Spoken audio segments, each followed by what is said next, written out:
Watch. In fact, Jim's been with us since 2002. He's a senior attorney with us, and he's contributed greatly to a number of our legal successes, played a huge role in a number of our most important cases, to include our case that went before the Supreme Court concerning Vice President Cheney's Energy Task Force, and has been instrumental in uncovering and revealing documents and government records by compelling their production from the government. He's a member of the bars of the District of Columbia, Virginia, and numerous other federal courts, including the Supreme Court of the United States. So I gave you a quick outline of what we'd like to do, and that is have opening statements from folks.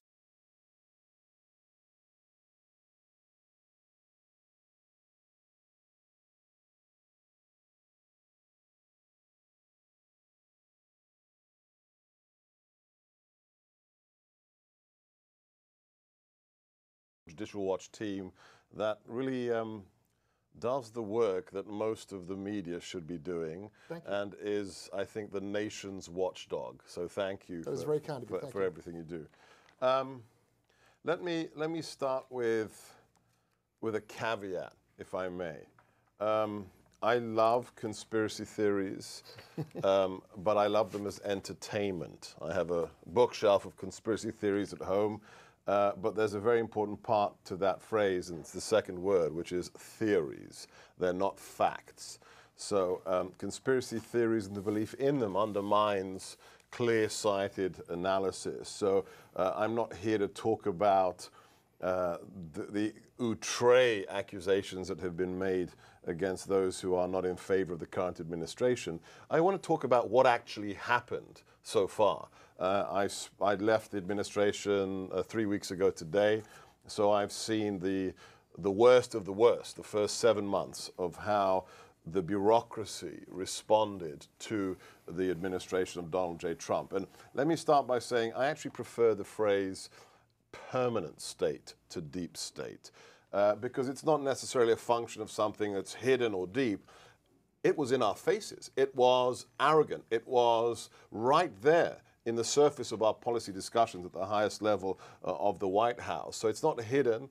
It can be, but in many cases, it's overt.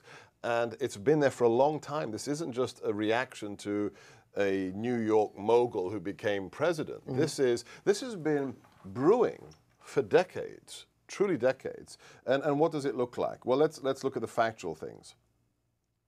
125 national security leaks in the first 126 days of the administration. So that's practically one a day. Mm-hmm. Not only is that a shocking number by itself, if you compare it to prior administrations, it is 7 times the number of national security leaks under the Bush administration or the Obama administration, taken as an average in the first 6 months. Not twice, not 3 times, 7 times the number of leaks. According to Congress, of those initial leaks, at least 60 of them were of serious national security matters. Every administration leaks. Usually higher-ups are executing some kind of knife fight against each other. But we're talking about national security classified secrets. The idea that the President of the United States, the most powerful man in the world, can't have a confidential conversation with one of his counterparts, another head of state, is the normalcy. And that is very bad for the safety of the nation. Secondly, let me talk about the more subtle aspects of the permanent state. And here I'm going to talk about something I haven't spoken of before. It's not classified, but I think it illustrates the level of the issue. I'm a former professor, so I've taught a lot of young men and women in the national security arena. And when I came on board to work for Steve Bannon as a strategist to the president, I wanted to bring over some of my former students to work with us in the White House who were already in government, who had graduated years ago and were members of the intelligence community. And I identified the 3 best individuals and requested, as a deputy assistant to the president, that these people be detailed over to me at the White House to work on key projects of import to Steve and the president. In the 6 months I was in office, not one of those people was detailed over to me from an unnamed sister agency.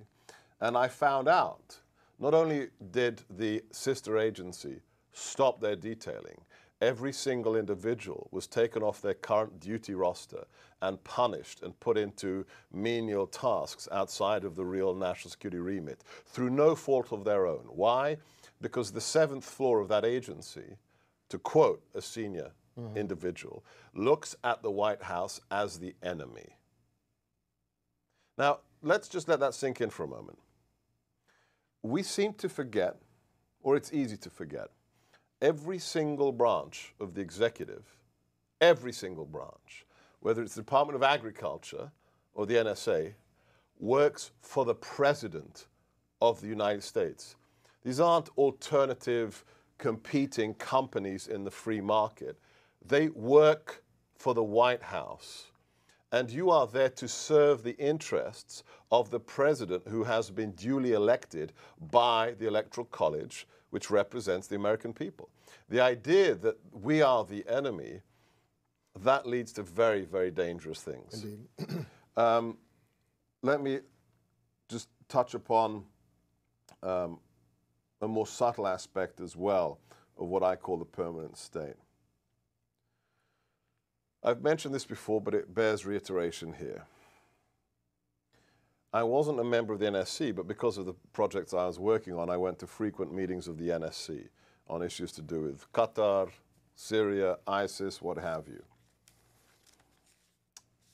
When you sit in a meeting of the National Security Council, which is the highest decision-making body on policy in the United States government, right? The NSC Policy Coordination, and you sit there for an hour and a half with every high-ranking representative of the administration, whether it's State Department, DOD, CIA, NSA, and you listen to a discussion for more than an hour, and not one person in the room or on the outstations on the video teleconference ever mentions the name of the President, what his objectives are, or what he said yesterday in Riyadh or Warsaw or in front of the joint session of Congress, we have a very serious problem.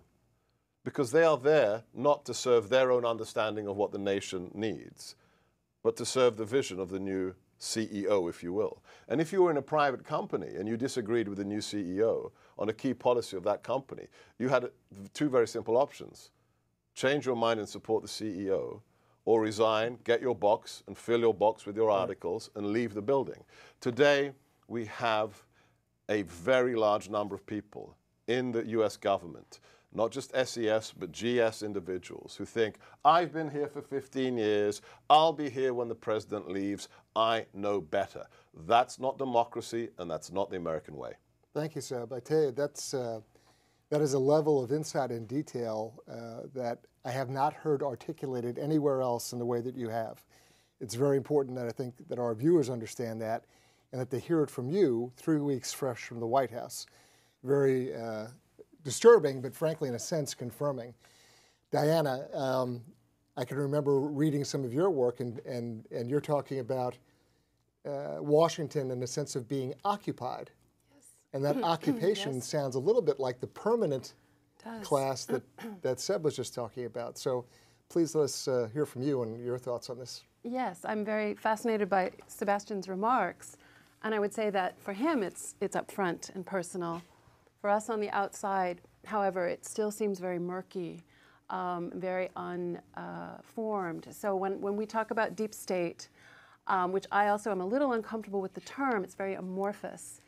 So I'll just tell you what I think about. I think about unconstitutional powers exercised by strange, illegitimate branchlets of the government that are in no way restrained by the balance of powers. There are no balance of powers in our country today. Just this week, we watched Senator Rand Paul in the Senate have his bill to restore the war-making powers of the Senate to the Senate blocked by his Senate colleagues. I mean, this is absurd and tragic, but it's the norm. A couple of years ago, we saw the same thing happen with the Senate's treaty-making powers, voted away by the Senate 98-1. This is what we're looking at in terms of no balance of powers. President Trump, now I would say, you know, not having worked for the White House, again, I'm looking at this from a different point of view. Reversing candidate Trump has empowered a bevy of defeated generals, including such high administration officials as H.R. McMaster and the Defense Secretary Mattis, co-author of the failed counterinsurgency doctrine, to send Americans back to the Islamic Republic of Afghanistan without him or anyone else ever holding them accountable. And this is after more than a decade of colossal American losses rooted in bankrupt Islamic apologetics. They just perpetuate these apologetics, as we saw when the president told us to remember 9/11, but forgot to tell us it was 19 devout Muslims on a jihad, including 15 Saudis, who attacked us. This is all related in this mass abdication of responsibility and accountability in our national life that I think is part of the decline of self-government. It's as serious as that, and it enables this unconstitutional power known as the deep state. So we're talking about Washington, but this is a cultural problem. The same force is unaccountable to the people. It is the power that resides in what Sebastian is calling permanent state, in the bureaucracies, in the political parties. We have to think about the internet surveillance state, such as Google and Amazon, and particularly in the national security superstate that has long run amok and is worse than ever, flouting our Fourth Amendment protections daily, without oversight, and with immense and frightening powers. So then we look at the media and the culture and the education system, and we see them all enhancing the same kind of illegitimate power complex, mainly as, not altogether, but mainly as mouthpieces. But even with all of that, I do think we only see a little into the, below the surface. And I would credit Judicial Watch and WikiLeaks as being essential to exposing what we do see of the deep state. But I think it's very important to remember that it was Donald Trump himself who provoked the deep state to expose itself. And we can see this when we look just at what we're learning now about the outrageous efforts by the CIA, the FBI, the NSA, to insert themselves into the presidential campaign, into the political process in order to destroy his candidacy and presidency. And I just have to wonder, why are they not under serious investigation? Why is their continued survival not dependent on major reform and new transparency? It is Trump who is imperiled. And this may explain his own state of disarray, which looks to many of his supporters sometimes as collapse. The extent to which the deep state is succeeding, the extent to which President Trump has joined forces too often to destroy his own agenda, makes it unlikely, it seems, that we will actually expose much more of this mechanism, and much more important, arouse the political and legal will to destroy it and restore constitutional governance. Because exposure alone is not enough. But I think it's crucial to remember, if only maybe for point of reference or point of renewal during this administration, that candidate Trump first provoked the deep state into the open with a specific set of forbidden issues. Immigration restriction and selectivity, including some block on Muslim immigration, nationalist trade and tariffs, an end to wars that are not fought over American core interests, and the restoration of American sovereignty. We, the people, were never supposed to vote on these issues, these foundational issues of nationhood, ever again. Real and respectable presidential candidates never even mentioned them. These issues had been essentially taken from us by the powers that always seem to be. They were settled, and then along came Trump. So I think it's this set of forbidden issues that offers also the most obvious clues to the ideological drivers of the state within the state that we sense, we see evidence of.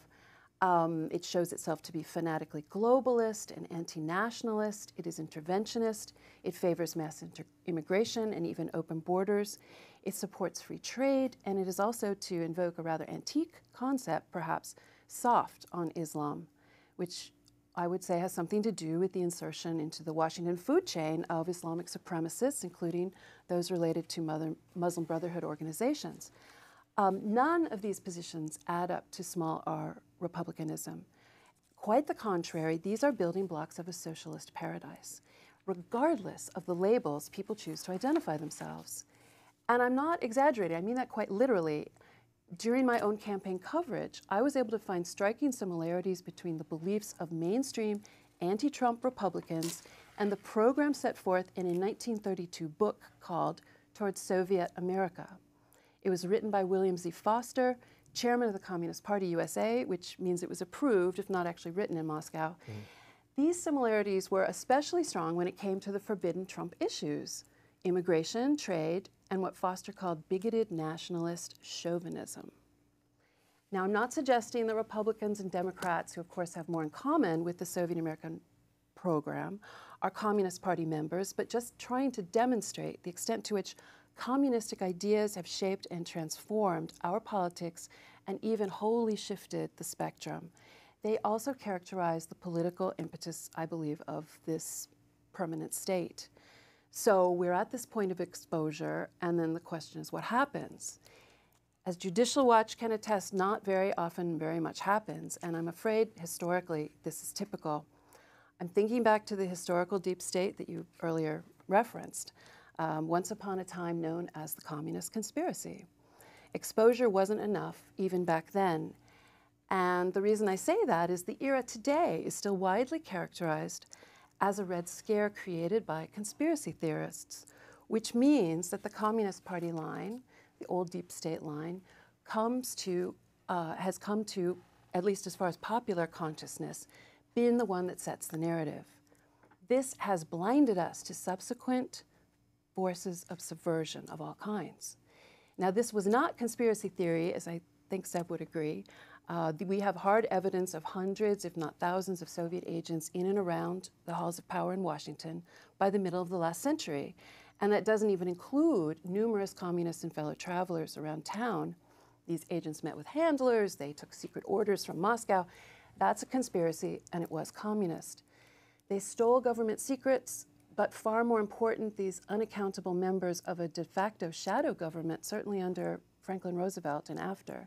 They sought to influence or even just mess up, as Whittaker Chambers once said, policymakers and policymaking, war-making too, which sounds very familiar. So I look forward to discussing what to do about this.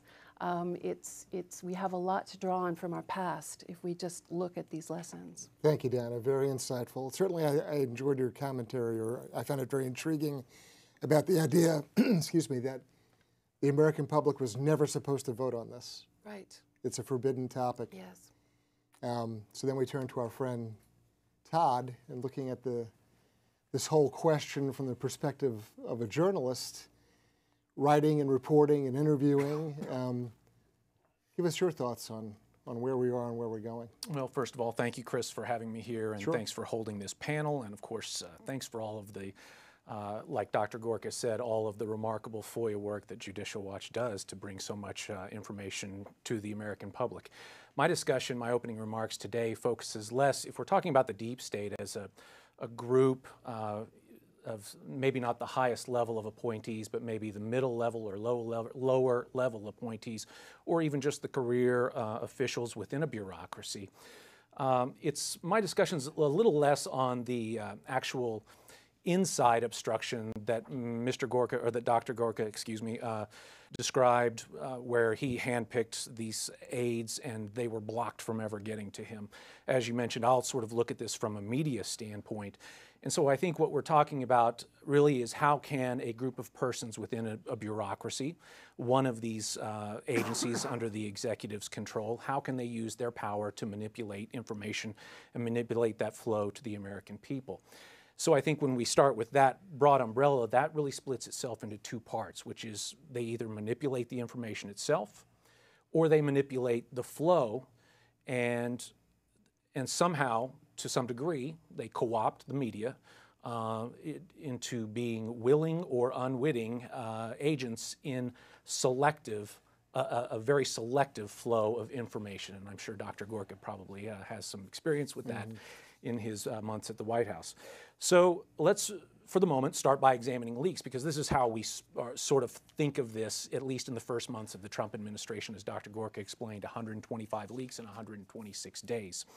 There have been, since Mr. Trump's inauguration, because in particular the president has pushed back so hard on the media, I think there's been a growing awareness about the media's use of anonymous sources. And I think the public, whereas they might have casually looked at this before, they pay much closer attention to the use of anonymous sources right now. And in a sense, I view the information flow from the government to the public via the media as a zero-sum game. So now there's an infinite amount of information that can get to the public, but they still have a 100%, there's a 100% piece of the pie, and how much of that information gets to them is a zero-sum game. And I believe that because the Freedom of Information Act in our country now is so broken that it is only natural now that the media is so highly dependent upon anonymous sources. And if we can do something about the weakness of the Federal Freedom of Information Act, then we have the potential for the media to rely far less on anonymous sources. And of course, when these sources are anonymous, they have the ability to be highly selective about what makes it to the public, and as long as it's selective, the public is not fully informed. So I have been troubled that while there's been an outrage over the leaks and over the anonymous sources, in my opinion, there has sadly been a dearth of a groundswell of opinion from the hoi polloi about the fact that our basic functions of transparency are so broken. I believe the average American, though, understands quite clearly that it's ironic and it's shameful that the government can have their phone logs within a matter of days, but I, as a reporter, cannot get the bureaucrats' phone logs for a matter of months. That's how broken our Freedom of Information Act laws are. And of course, if FOIA is broken, let me create a hypothetical question. Is the average American willing to have their IRS taxes go up by $5 every year in order to double or triple the bureaucracy within the Freedom of Information departments alone within these agencies, such that information can be pulled out in a month's time rather than a year's time, if that's even possible. As I'm sure Judicial Watch will attest, you either sue or you don't get the documents these days. Very quickly before I go on, I just want to read the preamble to the Texas Public Records Act, because again, as we talk about Freedom of Information Act, it's just a few sentences, but it sets the tone so beautifully. Under the fundamental philosophy of the American constitutional form of representative government that adheres to the principle that government is the servant and not the master of the people, it is the policy of this state that each person is entitled, unless otherwise expressly provided by law, at all times to complete information about the affairs of government and the official acts of public officials and employees. The people, in delegating that authority, do not give their public servants the right to decide what is good for the people to know and what is good for them not to know. The people insist on remaining informed so that they may retain control over the instruments they have created. The provisions of this chapter shall be liberally construed to that end. So I think we're all very familiar with the phrase, justice delayed is justice denied, but there's a corollary there, and that is information delayed is more power into the hands of a bureaucracy. I did see a great story the other day by the Daily Caller, the investigative reporter there, Ethan Barton, and I admit I was a little jealous by this scoop, but he had a story where I believe it was Mother Jones. Let's use that hypothetically, that Mother Jones had requested some information, and what was eventually turned over to them was about 1,000 emails. They were able to get this within 4 months. There is no such corresponding effort for conservative outlets who have been able to, right, and I can attest to that myself. A quick note about some stories that I was able to break in my time in Colorado. I was able to break a series of stories on the Colorado Department of Corrections. And in that case, I did have a whistleblower who was working with me. But also in this case, because the open records laws work so well, this person essentially never gave me information that I had to rely on their information alone. I always took that information and was able to go do an open records request on it. What was great about this was it denied him the ability now to be selective in what I was eventually seeing. So again, I think there's got to be some congressional chutzpah here about getting some eventual FOIA reform. Now just a couple of quick comments about the media itself, and I'm going to put out a couple of hypotheticals. These are just sort of thought experiments. But what would we do in the media if at some point media consumers started to demand the unseen from media when we have these leaks? So let's start off with an example. The New York Times report on the Comey memos that he had kept on the Trump discussions. What if the New York Times had also told us the things that that whistleblower would not answer when they were on the phone with him? That's a very titillating experiment in my mind, because now all of a sudden it gives us the greater ability to see whether or not that leaker has an agenda. How about this hypothetical? And I realize this is very borderline, but we just push the boundaries here to see where our thought experiment can go. What if the media, like the Washington Post or the New York Times, created leaker profiles? So we have a leaker within the FBI, let's say, and we name that person Daffy Duck. And Daffy Duck leaks the Comey memos. Now, 3 months later, Daffy Duck leaks something else, and they say, by the way, this was Daffy Duck who also leaked us the Comey memos. So now all of a sudden, the public has the ability to build a profile of these leakers, and we start a lot of profiles. Finally, my last experiment here, and then I'll conclude my remarks, is what I call it the Watergate experiment. But imagine we're back in 1973 and Deep Throat is making the series of leaks to the Washington Post. If you were a New York Times reporter and you knew who Deep Throat was, would the New York Times have published that story? Would they have outed Deep Throat's identity? And the question to that is very revealing, the answer to that, I'm sorry, is very revealing as to the media's attitudes and whether or not they're willing to be complicit, as you said, in any sort of coup or overthrow.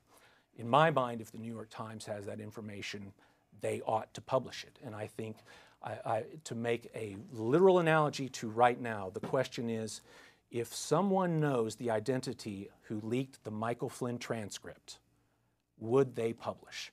And I think the media consuming public right now doesn't know the answer to that question. Excellent, Todd. Two points come to mind. One is, of course, the Michael Flynn story. It's a very small circle of persons who would have access to transcripts of that type of SIGINT collection. There's people who have gone their entire careers in the intelligence world and have never seen a transcript. So that's one interesting point. The other thing I wanted to bring up is, I teach journalism law at George Mason University. And I will say to students, the Constitution is the American people telling the government what it can and cannot do. And I get very worried looks. People look at it, you mean because there's this overriding belief that, it's pay, pray, and obey. You're issued orders and you will comply. But they know better. And get your entitlements, So it's very interesting how young journalists now entering the field, and this is a class of seniors, it's a 400 series class, their appreciation for rights and it's everything you said just brought it into focus. So Jim, we have 3 excellent panelists. I'm very impressed with what everyone has said. Maybe a couple of legal points have come up or some little commentary or analysis from our legal perspective on some of what we've heard here. Sure. Thank you, Chris. As you said, I'm an attorney with Judicial Watch, where we try to use the Freedom of Information Act to penetrate the deep state, or maybe the permanent state is probably the better way to do it. And we've been doing this for a long time, and we've had a lot of success, particularly toward the end of the Obama administration, where we uncovered a lot of the really critical information relating to Hillary's email server. And this is relevant kind of to what we're discussing now, because it provides a good contrast in showing how little actually changes the very definition of a permanent or deep state. We fought the State Department and the rest of the Justice Department and anybody else, for Hillary's emails last year, and in difficult litigation at each turn. So when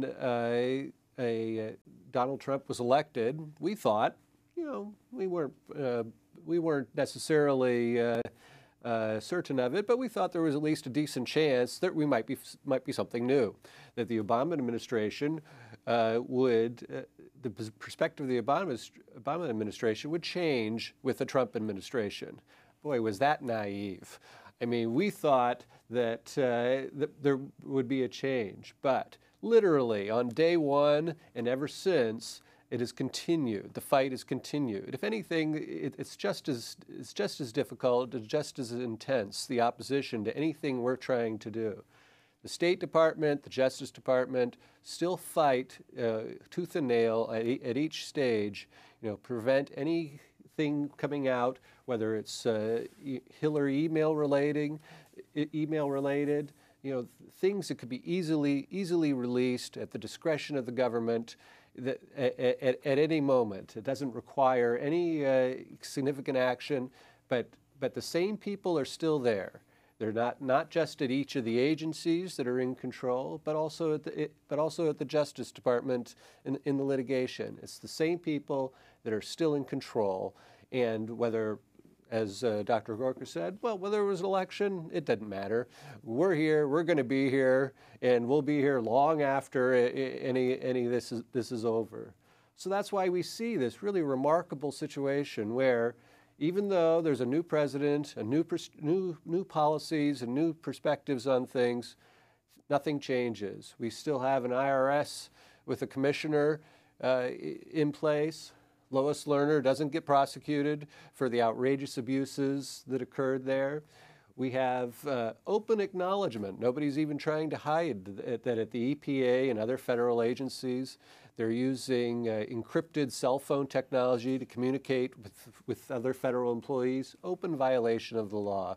There's no doubt about it. They don't even hide it. They're proud of it because it's their way to try to accomplish what is their goals, despite what may or may not be coming from the White House. I mean, these are really remarkable examples of how democracy isn't working. As has been said, there isn't any change in policy. The permanent state, the deep state, the bureaucracy is intent to remain and is planning to. And despite the efforts that we make through the courts to try to penetrate the deep state and find out, it's difficult at every stage. They could do so much if they wanted to open up and provide this information to the American people at any point, but they choose not to. I mean, this is really the remarkable thing that the democracy does not seem to make a difference to them, and despite our efforts, we're still struggling against what we now really have confronted with as a deep state. Thank you, Jim. So what comes to mind for me in hearing everything that everyone said here is that, I have to look at demographics. And if you think about Washington, D.C., 94% of Washington, D.C. voted for Hillary Clinton. If you go to Prince George's County, it's something like 89%. If you go to Arlington, it's something like 87%. And so if you think about Washington, D.C. and sort of the bedroom communities around the city itself, when that population gets up in the morning and goes to work and staffs and mans the departments and agencies of the government, they're in the 80th percentile upwards, generally, anti-President Trump. And so that is the headquarters. That's the leadership of each of the departments and agencies. And of course, they have various subordinate elements scattered around the country.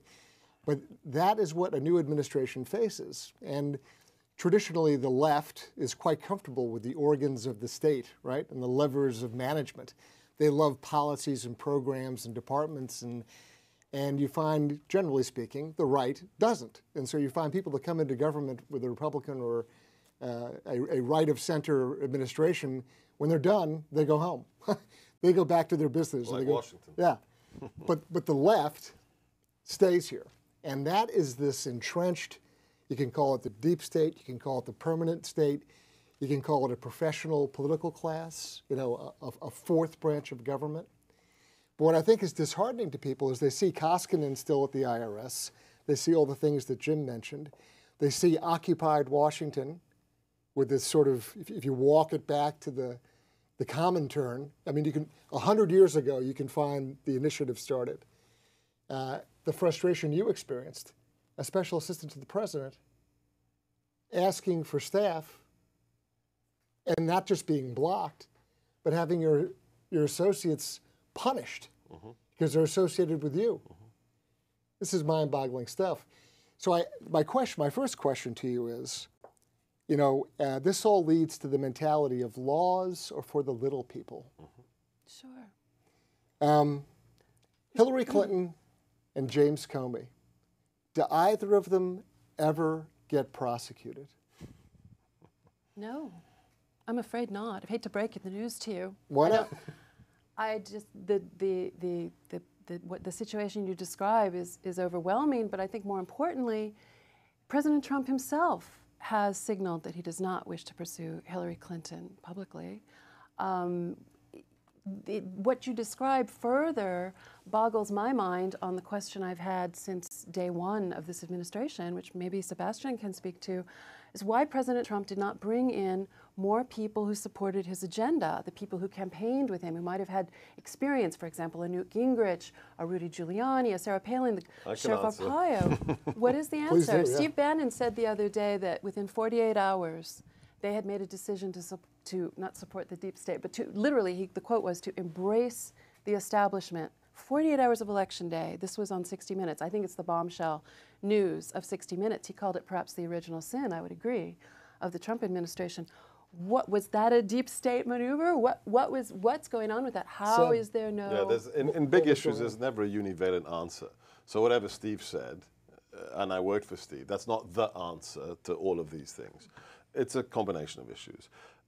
My personal experience is I was on the transition team. So before the election, I was brought in to work in a federal building with people who are expected to shape the potential administration's transition. And I met with some great people. I mean, I worked in a building, I was on the NSC transition team, but we had everything in the building, DHS, state, CIA. And then as the last week before the inauguration approaches, and their expectations of, well, if I'm the DHS transition team, then I'm going to go to DHS or what have you. And I start filling out my paperwork to go into the White House. And I ask people, so I'll see you in there, right? And I kept meeting people who'd been stalwart supporters of this transition, who'd worked outrageous hours for free often as volunteers, as experts, and say, oh, no, I'm not coming in. And why not? Because I now know what it costs to go in. After my 8 months in the administration, after having not only myself attacked, that's fine. I mean, that's what I expect. But having my dead mother, my wife, my teenage son attacked by the media, you have to be insane to go into government or a crusader. So number one, it's not, you don't flick a switch and then hordes of people volunteer to come in, okay? I know hordes of people. You may know hordes of people, but just because they were, putting in yard signs in Arlington doesn't necessarily mean they can run in the intelligence community. I know people who can do that. And the other thing is, yes, we need to understand what happened on November the 8th. On November the 8th, it's like, the movie Red Dawn. A scrappy bunch of insurgents won a campaign. I mean, the rank outsider who wasn't taken seriously by anybody wiped the floor with 16 members of the establishment and then beat a woman who'd spent $700 million for a position she thought was owed to her. So we didn't come in with the schlep of the GOP. This wasn't, Bush Mark III coming. It was me, Steve, and 20 other guys and gals who came in. I know a lot of people should have brought in who weren't. But the fact is, you have to bring them in through a policy personnel process. And who often runs those? The leftists. Right, right. So the establishment's running your wickets for your own personnel. And let me tell you something. I'll give you the inside baseball. And I hope the good guys are listening, okay? If you ever want to take control of the US government as a good guy, the secret is very simple. Make sure your people are the Sherpas. Okay, the Sherpa is a technical term for the individual in transition who guides the incoming cabinet member into their new agency. And I watched Sherpas who had nothing, and I mean nothing to do with the presidential campaign, nothing to do with his platform, and who were in some cases never Trumpers, guide this incoming cabinet member into their position and then roll in to be their chief of staff and basically become the secretary. So guys, next generation of good guys out there, make sure your Sherpas are in place after the election. Is that even possible? That's another question. Okay. That's another question. Yeah, I mean, it's a legitimate question. Diana, if we put a room full of this permanent political class, this fourth estate or fourth branch of government, and there were Republicans and Democrats and lobbyists and media types, and you put them all in a room, would you be able to separate out who's who? Could you discern? Maybe by their shoes. No, I mean, that is the point of another concept that gained currency during this past campaign, the uniparty, the shared belief system of both parties, which I think really was starkly illustrated when I found that book, Towards Soviet America, and saw how much of the Republican mainstream beliefs actually started in this 1932 Soviet tract, which is pretty shocking. But on the other hand, it's not that when you actually see Donald Trump walking into the propeller, having brought up all of the foundational issues involving a restoration of the nation state, which essentially is, I believe, what this permanent bureaucracy, which is quite socialistic and communistic and collectivistic in its utopian mindset, was so outraged for, and that why we did see this extent of exposure and why we did see this I mean, I still can't grasp the idea of this, what seems to be the case. I think Tom Fitton was talking about it recently, that the FBI was paying for the expert behind the dodgy dossier. I mean, this hasn't even really played out yet, but this does seem to be where we are with the story.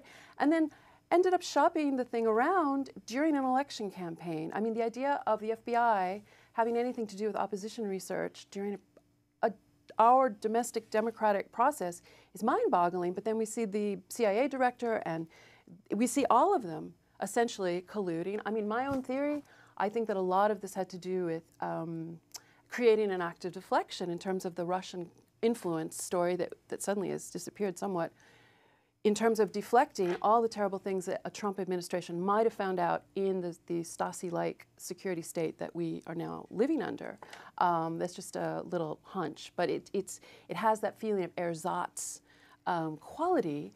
But yes, in terms of the typical Washington pool of people, that is very true, and they do have the same goals and ideas. They seem to separate on certain social issues more than anything else, but in terms of the mainstream, there's great similarities, which again is why Trump was so inconvenient, so unexpected, and really never should happen. And it could be that one man couldn't change this. You know, we don't know. We're going to find out. Todd, the guys at the New Yorker and the Nation and the New York Times, they laugh at this. They say, deep state, permanent state. Nonsense. This is, so there's an entire, some would say the vast majority of people in the news media would say, oh, this is all preposterous. And proof of it being preposterous is you got Trump elected. Of course it wouldn't be possible if this boogeyman of the permanent deep state were true. What do you say to that? Well, the bureaucracy it's still one vote, one person. So, and they, as you said, they all live in Prince George's County and Alexandria and Arlington and so forth. I think, though, there was still an opportunity, though, for this administration. Just as Jim has talked about, there's been no shift that we've seen policy-wise for a lot of information to be broken free. And not even all of this has to be broken free about the previous administration. Let me just give you sort of an example. We're very familiar with the fact, with the idea of the way The maverick things President Trump did on the campaign trail, I'm drawn specifically to him giving out Lindsey Graham's phone number in the middle of a debate. I wonder why, let's suppose, for example, that if I were going to guess where is there a deep state that's actually working right now that's not in the intelligence agencies, my guess would be the EPA. That'd be my #1 agency. If there really is deep state sabotage going on there, then at some point it's incumbent on Scott Pruitt and the others there to give Lindsey Graham's phone number out. And if they have good proof, a body of evidence and not selective cherry-picked proof, present that to the American people. Let the New York Times and the Washington Post editorialize against it. This will do nothing but consolidate and rally the president's base and rally his troops. And I'm not suggesting that as a strategy. I personally have no interest whether those troops are rallied or consolidated. I'm just telling you that's a natural conclusion of what will happen if Scott Pruitt came out and said, here's what this agency did to us in the last 3 months to sabotage our agenda. The Make America Great hats would be all over Main Street again. Mm-hmm. So there has to be enough sort of courage of conviction. I often ask a couple of general officer friends of mine, where's today's Billy Mitchell? You know, and there isn't one. So this would take a courage of conviction, a willingness to expose stuff, you know, the system in a way we've never seen anyone ever do. But this illustrates the natural problem when you have a candidate and then an elected that is so wildly charismatic and unpredictable as the president was. It's very difficult to say, well, now go pick 18 department heads that are just like you or that have the willingness or the spine or the thick skin to carry out some of these activities. Or the direction of the RNC. Yeah, right. Because they're part of the problem, or part of the colossus, the leviathan, right? They're there. The GOP. Yes, but Judicial Watch has put so much on a plate. We have. Alone. I mean, just going back to... We truly have. Truly have. You don't even have to bother the agency head in this case necessarily. The thing I think that is impossible to understand for so many Trump supporters is what happened with Lois Lerner and the IRS, what happened with the pay-to-play cases, what happened with and you can just start enumerating them. We could spend the whole time just enumerating cases where evidence has been developed and there has been no official investigative a mechanism started by this. It just sits there. So there's 3 days in a row where a White House spokesperson came out and was highly critical of former FBI Director Comey. And even the FBI would call that a clue, right? On the third day you're coming out to condemn Comey's activity. But I mean, just think about this for a second. Comey's in front of the Senate Intelligence Committee. He's under oath testifying. He admits that he's leaked these memos and that he did so with the intention of manipulating the legal system for the appointment of a special counsel. And he wasn't embarrassed by that at all. And the senators sitting there thanked him and told him what a great American he is. And he's done all this under oath. I mean, arguably, he should have been read his rights and put in cuffs. He's just made an admission against his own interests under oath in front of a Senate Intelligence Committee. But they applaud him as a hero, and he walks out to get a book deal and to play martyr. This is mind-boggling to me. And I have a question. I mean, there's got to be all sorts of internal pressure. There has to be an awareness within the White House and at that level of what the hell's going on? I mean, how are they getting away with this? I mean, these are very smart people. I know you're a very smart guy. You were in there. I mean, there's got to be this notion of, well, we can't just let this stand. Even if the president were to go out and say, you know what, this is a lot of garbage in his own kind of Queens, New York style, say, hey, this is unacceptable and here's why. And people should be following his lead, but I don't see that, and it's very hard. Look, there's massive, so first things first, I need to push back on what my friend Diana said. You cannot use the adjective Stasi for America today, okay? So as the child of people who suffered under communism with a father who was tortured, people aren't getting shot and put in unmarked graves in America. So let's pause for a second, let's take a deep breath. Let's map the problems with our political system. But remember, it's still America, and this isn't, you know, the Soviet Union, and this isn't East Germany. It's deeper than just malefactors who think they know better. We have to be wise about mapping the whole thing. Because the other thing you said is very important. There's a philosophical aspect to all of this. It's not just people who say, hey, I'm smarter than the president and I'm a GS-15 and I don't care. Right. There's an establishment on the right and left that has a shared philosophy and has done for 20, if not 30 years. Not because they're communists or not because they're crypto whatevers. It's because they believe in the kinds of things Hillary said to that group of bankers in Brazil, right? What did she say? We don't need no stinking borders in the hemisphere. Yeah. I mean, get rid of borders. You nailed that. You said nation state, the importance of the nation state. Everybody needs to understand this isn't just a guy from Queens who's a reality TV star and a billionaire in realty. There's a philosophical substance to everything we did last year, whether it's the wall, whether it's ISIS, whether it's the economy, whether it's supporting Brexit. The philosophical underpinnings of what put Donald J. Trump into the White House is sovereignty. Okay? That a sovereign nation is a healthy nation. And the swamp vehemently, philosophically disagrees with that. It's not about necessarily subverting this conservative. It's about, you know what, we believe in sovereignty as a negative concept. Globalization is the future, this utopian vision of a borderless world. So we need to wake up to not just finding subversives and doing, single-scope polygraphs through the whole EOB. I mean, when Mike Flynn was still in office, one day he said to me, after our phone book, we hadn't even approved, he hadn't signed off on the new NSC phone book, and already the Washington Post had it, or somebody had it leaked.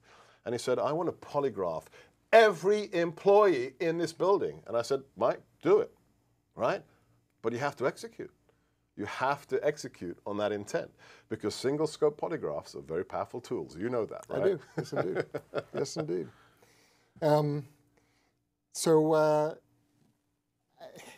Jim, when it comes to the legal tools available, certainly there's an entire body of evidence that Judicial Watch has uncovered through depositions of people like Cheryl Mills and Huma Abedin and others.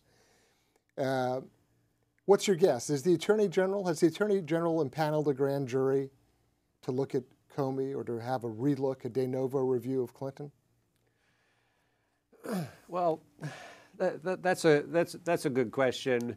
I suspect if he had, we would know, because it would have been leaked three months ago. Like Special Counsel Mueller, right? All the leaks coming out of the Special Counsel's because office. It would. So. I'm a believer in the power of our institutions, and that whether one side or the other side, we're stronger than any particular person or idea, but because our institutions and our Constitution, are there to protect us. But these are troubling things when the institutions are no longer moved by elections, and they're moving on their own. And those are the questions we have to look at very seriously, I think. So, well, let me thank each and every one of you for joining us today. It's been a fascinating conversation. I could do this for another hour or two, frankly. There's all sorts of things that we haven't even touched on. To the folks at home watching us, Judicial Watch promotes transparency, integrity, and accountability in government politics and the law. We've been doing it now for 24 years. We'll continue to do it. My colleague Jim has been with us for 15 years. I've been around for 17. We don't stop. We don't quit. We don't forget. And you can count on us to continue to do that. And you can count on us also to have excellent panelists that have joined us today to talk about very important public policy issues. And please go to judicialwatch.org and watch this video, share it with your friends. Thanks for joining us. We really appreciate it.